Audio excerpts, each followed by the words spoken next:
Is that a pleasurable sound?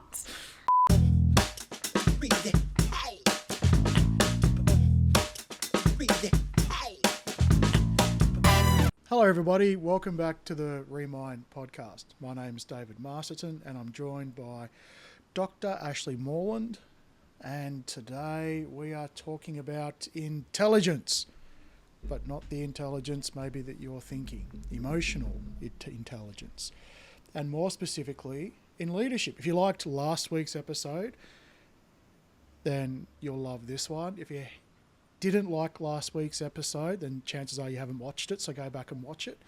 But we Click subscribe. Yep, click like, click dislike, let us know in the comments, whatever it is. But we're talking about, so in the last episode we talked about what it's like to, have you as a person growing in a business and how the business will not grow past you, especially if you are the main person, especially if you're the business owner in a small business and you're the main decision maker.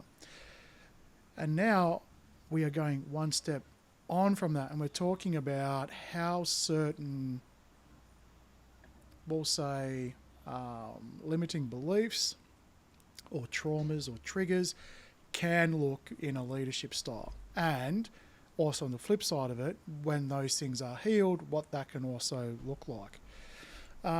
So this is something that is available on your website, Ash. You want to tell us a little bit more about it? Yeah, so this is a resource that I created. I do a lot of work in leadership development space with a lot of business owners and leaders. So this is a resource that I created to help people to kind of self-assess and self-identify where might their unprocessed emotion be manifesting in their lives, both personally, but obviously in this case, focusing on that leadership space. So that is going to be available for you. Link in the show notes below, in the episode description. And yeah, we hope that you find it really beneficial, really enlightening and useful. But also it's going to help us to support you further as well. So let us know how you go with it. Click subscribe, by the way. I already said that before. Thumbs but up. 100%. Even before the episode starts. Alrighty. Let's do it. Okay, so Yes, let's do it. So I think you mentioned off camera that you sort of go through from, we'll say, the base emotions and you sort of work up. And when I say base emotions, it's sort of like the lower emotions, like the ones we typically don't like, through to the ones that we aspire to and we really enjoy. So absolutely. Well, it's about vibrational frequency of emotion. So if you even just go to Google and type in vibrational frequency of emotion, you're going to see that, and then just go to images or click on something, you're going to see that there is a vibrational frequency of emotion that goes up the band. So at the very, very bottom is shame. And then it goes up the list. So it goes shame, guilt, apathy, grief, fear, desire, anger, all the way up into more positive emotions of like love and joy and peace. And then at the very, very top is enlightenment. So the vibrational frequency. You've just covered a couple of those on the way up. Not all of them. Yes, exactly. The resource doesn't go into every single one of them. I chose the most common ones that most people can relate to, and then I chose enlightenment. So I included enlightenment because I look at that as that's the gold standard. That's where, if we were manifesting enlightenment in all of our thoughts, actions, and behaviors all the time, we would be perfect humans. So I chose the main ones. So we cover shame and fear, anger. I chose the middle zone of neutrality, love, and then enlightenment at the top. So we can start to see, what does this emotion look like in my behaviors, my reactions, my thoughts, my feelings in leadership. All right, we'll kick us off with shame. All right. Shame is heavy because it is at the bottom. Like, it's the lowest frequency emotion. Shame at its core is that I'm not enoughness. It's almost like at the root of rejection and abandonment of not worthy. I'm not worthy, or I don't deserve, or I'm not enough. So thinking Would you say about people pleasing sits in there as well? people pleasing, absolutely can. Yeah. So overcompensation, there's like a lot of fawning behavior, blame shifting. So some of the things that we might look at, if you think about someone who feels like they're not good enough, let's say I have a limiting belief that we spoke about last week of I'm not good with my numbers. Well, shame might come up as I might avoid all responsibility when it comes to the finances of my business. I might want to stick my head in the sand and go, la, la, la, la, la, that's what I pay an accountant for. So, and it's avoidance of all responsibility because at the root of that is a deep shame that I don't understand numbers. So, avoidance of responsibility is a really common behavior. Is there anywhere in your life where you completely avoid responsibility? And it might be you avoid making decisions, you avoid taking charge. How is that playing out in your life? Well, I like the idea of people Even before, pleasing in this one because, are you good with numbers? Aren't you good with numbers? Yes, having an accountant, accounting program, those kind of things. Being bad at numbers isn't necessarily a shame, but what you're saying is that if you take it as a shameful thing, that you should be good with numbers if you're a business owner, but you don't sort of actively say, you know what, I'm no good at numbers, but you know what, I have an accountant and I listen to them. But if my gut says that there's something wrong and I need to pivot somehow or get some extra advice or learn a little bit something more on one stream of accounting, then I will go and do that. But I'm unashamedly aware of my limitations. That's not a shame response. But what you're saying is if you're ashamed of it and you just don't like looking at it, you hate BAS time or, tax time, whatever it is, and you actively avoid your accountant and just hope to God you're making money, then that's probably, that's a shameful response. yeah, But people pleasing it's for the people me, who haven't submitted. Yeah, people who haven't submitted any of their tax documentation, who completely go, ugh. yeah, or if someone asks you a question about, or let's just take this idea and extrapolate it out further down the road. So you assume that or in this case, there's a fear that you don't know enough about the money. So therefore, you don't look at the money. Therefore, you're not sure about the money. Therefore, how are you supposed to know about your growth? Therefore, if you're not interested in growth, that's fine. But what if you needed to reinvest? Either reinvest in machines or reinvest in people or services, because businesses and life doesn't stand still. If you made X amount of dollars last year by doing all of these things, next year might be a little bit different as things move on. I mean, AI is a great teacher of all of this in the service industry. Yeah, So absolutely. it could be that you're afraid to even talk about any change that involves money because you've got no idea about the pulse.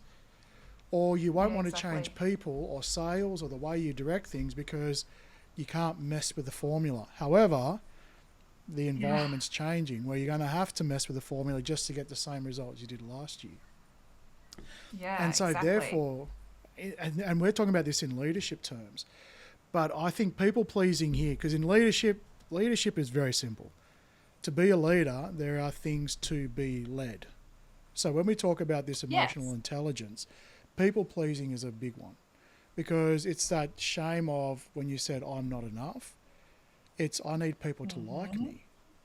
I need people to and it's also listen the to me. shoulding. Yeah. Should is a shaming word. Anything that we're shoulding, I should do this, I should tell them that, I should have this conversation, I should go here. Anytime we are shoulding all over ourselves, that's a shame word. Shoulding So all looking over at ourselves. where That's an absolute should show, that one. Should all over the place. yes, exactly. People should all over themselves all the time. It's very, very common. Yeah. So when there is shoulding is a shaming word. What are the things in your business? I should post more on social media. I should have that conversation with that team member. I should pay that invoice. Well, should is not action. It's not, I am paying the invoice. I am posting more on social media. That would be an action word where there's no shame behind it. But if we only go as far as sitting there saying to ourselves what we should be doing, but we're not taking the action, we're just saying we should be doing it, well, then that's shame. That's a shaming word. So And it's I really think interesting. in leadership, where you got someone who's ashamed of one portion or something, it feels as though if you're talking a lot about the shoulds or you're shoulding all over the place, then you're going to lose respect to the people that you're supposed to be leading. And that's going to be really important. Yeah, because you're not signaling safety to them. No. And they're following you because of something else. And I think leadership at its core, and I was going to save this to the end, but I think I'll say it now. At its core, true leadership is someone following you with absolutely no reward. That's true leadership. Yeah. So, Yeah. you know, in a business environment, they're paid. It's transactional. Take the transaction away, would they lead you? Or would they follow you? Yeah. Or Yeah. leadership in a sense where you're leading volunteers. Well, okay, then suddenly they're following you because they believe in the purpose. There's a common purpose, and they're following you to do that. So there's a real, like, I think the word leadership's been muddied a lot because, again, I said it in the last episode, everyone wakes up with $10 billion in the bank tomorrow. What do people do? How many leaders cease to become leaders? It's a whole new thing of what would you do? Who would you follow? What would you believe? Because now suddenly you've taken out most of the unnecessary, or not unnecessary, unmotivated transactions. Yeah. And so, and too often leadership is a role and not an identity, not an embodied trait. And this is something I really want to hone in here, is that just because someone has a leadership position or a leadership title or a leadership role does not mean they're a leader. And it's these unprocessed emotions that will hamper our capacity to lead in a way where people actually follow. And the term discipleship comes to mind for me because take the word discipline, for instance. A lot of leaders will think that they have to use discipline. Now, parents are leaders. We're leading our children. absolutely. So this is so relevant. You can take anything that we're saying in this conversation and apply it to any other context of life.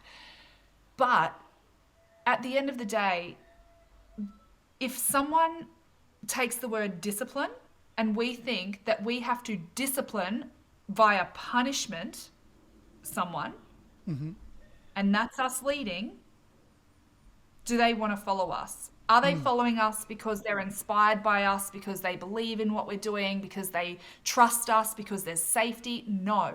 They're only complying out of fear of the consequence if they don't comply. That is not the same thing. That's not leadership. Would you say that as well, if you have a fear, or, you know, let's just go up the scale with the leadership. We started with shame. The next one you said was fear. Yep. You know, if you are fearful of something, and let's just say a lot of these traits that you've got are probably learned behaviours. So it's not as though you woke up and you're sort of thinking to yourself, crap, these guys are talking about me, I'm a crap person. No, I mean, these are learned behaviours that got learned by your parents and environment, and in that society, and then their parents and their environment and their Or society. even past experiences. Yeah, or past experiences. Then if you're leading with fear, chances are you were led with fear.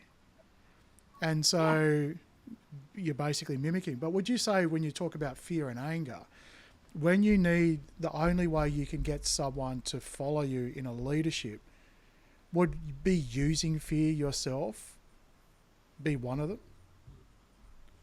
Yeah, absolutely. Because that's like your authoritarian leadership style, right? It's like ruling with an iron fist, using fear or intimidation or asserting dominance and control over your team, over your children, to be able to get them to comply, because it's a behavioralist model. It's compliance based. Whereas the concept of discipleship and this beautiful heart-centered servant leadership is you can still be strong in that leadership, but it's about giving people certainty of your safety, giving people certainty of your certainty, and they willingly follow you because they feel safe with you. It's so different. It's not the same as ruling with an iron fist. Yeah. And when you said they're certain with your certainty, it doesn't necessarily mean you have to always have the answers. It can be, we are in uncertain times. However, I know that we're going to use this thought pattern or these tactics or whatever it is, our values, we'll band together to find a way. Or it's not like always having the perfect poker hand. It's making the best out of that hand without having to blame the hand or things like that. That sort of certainty that you've talked about sort of arises where you've got a leader who just blames everything else. It's not necessarily people, but let's just say everything. Yep. Transparency, communication. Like a leader who instills trust and faith in their team is a leader who's willing to be transparent to the level of, age and role appropriateness, but there's a level of transparency about what's going on, because if we don't share or give them certainty about what's going on in any given situation, then they have to fill in the gaps, and there's a lot of assumptions. Now that creates unsafety. It creates that fear response in them. So there's a lot in that.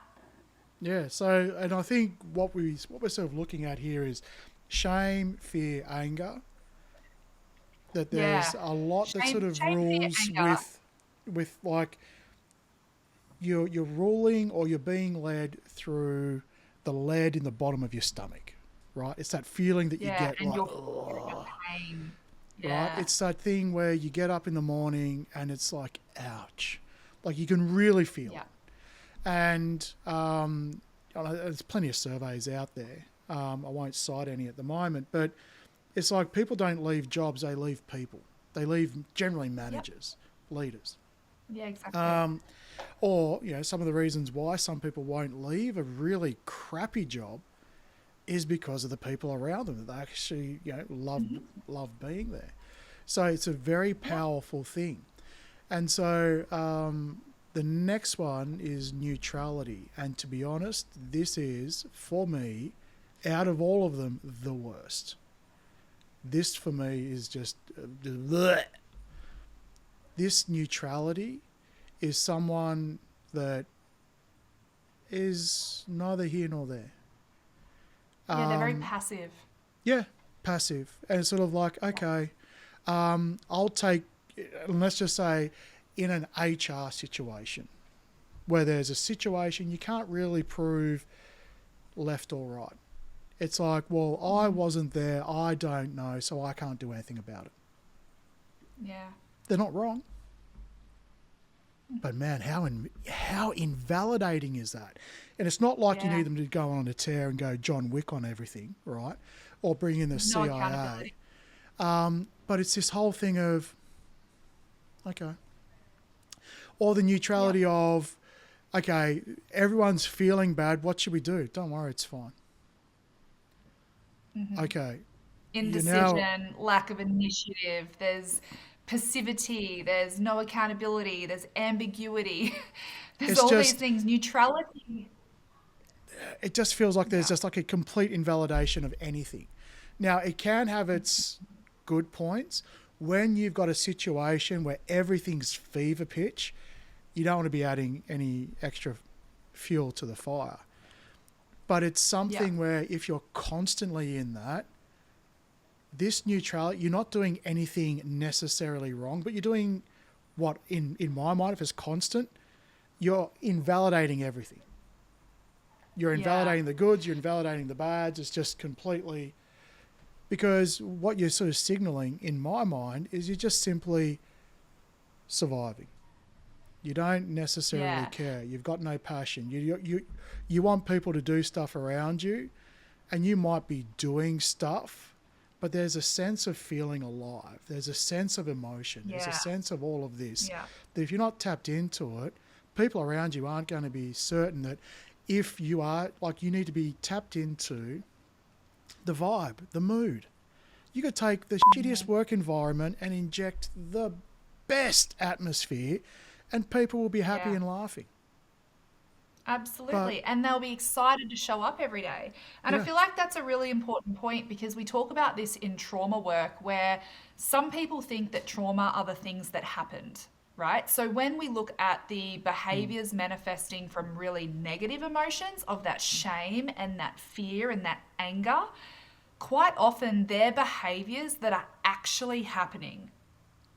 Whereas neutrality is really different because in that same trauma conversation, probably about 2/3 of the way through our program or when I'm working with people, they have this realization where actually it wasn't the things that happened that hurt them the most, it was the things that didn't. And neutrality is not harmful, malicious actions. It's the lack of helpful actions that causes the most harm. bingo. So it might be, yeah, oh, I just got goosebumps when I said that. It might be that, there's a toxic staff member, but the leader's lack of initiative in taking action or lack of accountability in doing something about it is the very thing that is harming people. It's not that that leader is, being overtly angry or being overtly fearful or, micromanaging or anything like that. They're overt behaviors that are actually harmful. But neutrality, I feel, is like the secret assassin. It's the thing that through our inaction, through our passiveness, through our lack of initiative, that is what is actually causing the harm. Agreed. But, by the letter of the law, Your Honour, I've done nothing wrong. Well, you're right. You weren't Yeah. angry. Yeah, because you You did weren't you nothing. you weren't over the top. Correct. I didn't do anything wrong. Well, correct. Yeah. Okay. Go back to the HR issue. I did nothing wrong. Okay, because facts. I wasn't there. I don't know. So I'm going to stay out of it. Now, all very, very true. But we're talking this from a leadership perspective. So, and look, these. Just because someone or shows or experiences traits of this doesn't mean that this person is that. What we're talking about overall is getting to understand where some of those things are. For myself, I absolutely had sort of fear and anger in, my unhealed versions when I was, managing people previously in the workplace. I was never one for neutrality, which I think is probably more of a personality trait. And so allow yourself to, when we talk about these things, this is not to just shit can people and go, well, look at you, No, we've just figured out. not at all. It's about No. finding those bits. But I was never, Yeah. always in those times. I had points where I exuded other high vibration stuff, even before I even called it high vibration or anything like that. Yeah. And so just keep that in mind as we're going through. But certainly the next one is sort of love, right? Yeah. So to me, how does that sort of come across? Well, I mean, this is an interesting one because to love something, you have to ask yourself the question, how do you relate to love, right? Because if you have like me, what does love mean? You'd have a lot of HR issues on your plate if you're to love your employees. And so you then need to think about, what does that actually mean? Okay. And what does it look like and sound like? Yeah. And for me, the difference between the next two, love and enlightenment, they're kind of blending together a little bit. And look, you can go into a lot more detail when you use the free resource, check in the show notes. But it's love and enlightenment is for you and others around you. It's also for you. It's not putting yourself Absolutely it is. last. And again, because if you're Yep. putting yourself last, you're people pleasing, go all the way back to shame. It's like snakes and ladders. Ladder, ladder, ladder, ladder, ladder, snake. Whoop. No. Oh, I love that analogy. Yes. So when you love something, I believe you're curious about it. When you love something, you are Yep. holding space for whatever's being said or done to be a reality, but also using your own intuition and the values of which you bring every day as a person and inject that as well. It's not dogmatic. It's not, there is absolutely right or wrong. It's like, okay, this happened. What is there to experience or learn through it? And so as a leader, you open it up. And when you open it up in these situations, you're bringing more people to the table. However, you also have an understanding, because again, this is in the frame of leadership. This is not in the frame of a single, or an overall collective or society. This is leadership that we're sort of really talking about. You need to know that when you do have to make a decision, when you do have to make a stand, when you do have to take these hard decisions, that you will also do it. It's not necessarily about always pleasing, of always sort of going back. Because again, go up the ladder to love, and if suddenly you can't make a decision, you've just taken the snake back down to neutrality, okay? Because you're too busy trying to be that loving person. So, Yes, I love that. That's awesome. so when you're doing these things, it's also, like you said, you're being transparent. It's being kind in yourself, because when you bring all of this to enlightened leadership, it is a state of mind which you will not be triggered. You will just go through the motions of what is presented to you. And you will have the space to be able to be curious about it. Even the things that you can have a preference. I want to do this, I don't want to do that. But if your non-preference arrives, it's not an attack on you. And so, but again, when you're leading, leadership in itself is talking about you are going in a direction. And the people are following you in that direction. You do not ever lose sight of the direction.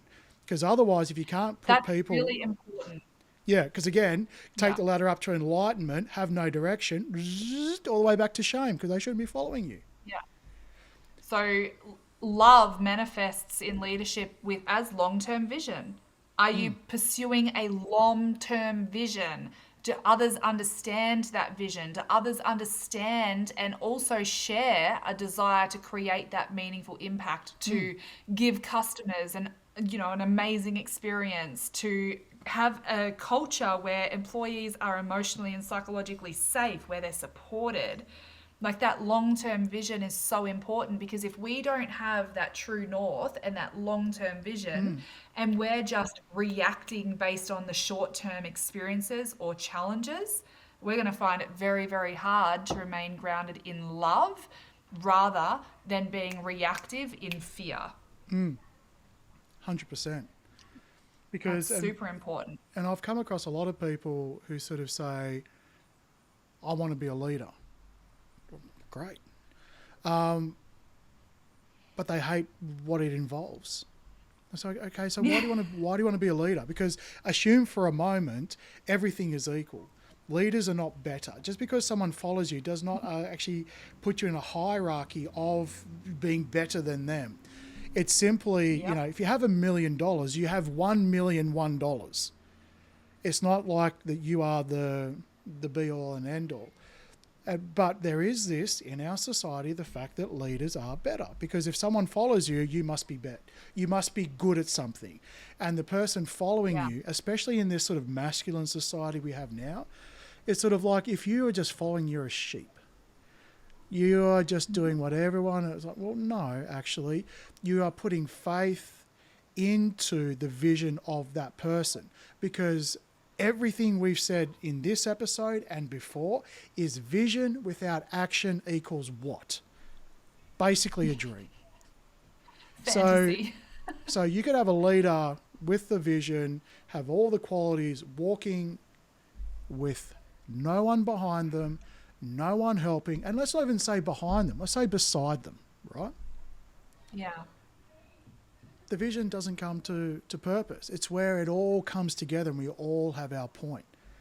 Because some people, Yeah, exactly. and again, ask yourself, if you are struggling in a leadership position, is it because you're naturally drawn to being a leader? Or is it because you are drawn to that because someone's told you that you have to be a leader to get somewhere? The next progression is Yeah, leadership. And you look at exactly. And you look at all of our I think businesses, that's, right? How do you define success? You go up the ladder. yes. You start at the bottom Yeah. and you work your way up. What's at the top? The ultimate leader. Yeah. It's so important. And it's really cool, actually. I did some workplace work, literally a leadership, like an in house leadership retreat for this company.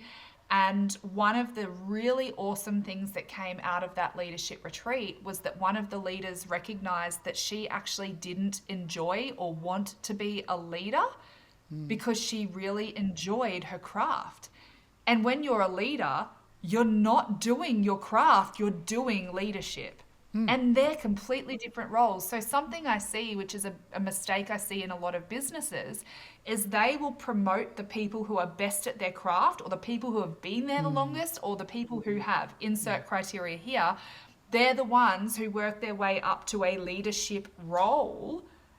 But when they're in a leadership role, that's actually not congruent with their intrinsic strengths, with their intrinsic values, with the things that they find rewarding in their role. And so a big mistake that I see a lot of people make is that sometimes people think that they want a leadership role because that leadership role gives them more status or gives them more financial reward or gives them, some other benefit. But then when they sit with it, they're like, oh my gosh, but I actually really like doing that job. And this whole people thing, this whole like leading people and, dealing with leadership is conflict resolution. Leadership is about serving people. Leadership is about ethics. Leadership is about relationship. And unless you want your full-time role pretty much to be about relationship, to be about ethics, to be about resolving conflicts, to be about then probably leadership is not the role for you. But if you love that and you want to evolve in that, and that you want to inspire people and you're naturally drawn to wanting to be the one that people follow, then these are some traits that we can start to massage and build out and overcome any barriers that's holding you back. So one of the best things that came out of that leadership retreat was one of the leaders actually turned around and resigned and said, this isn't for me. I've recognized in myself, this is not what sets my soul on fire. I don't want to be doing this. And months later, I actually got an email from this person saying, I want to say thank you so much because I realized that day, you helped me to see what was right for me and who I authentically am and what I was created for. And it's not that.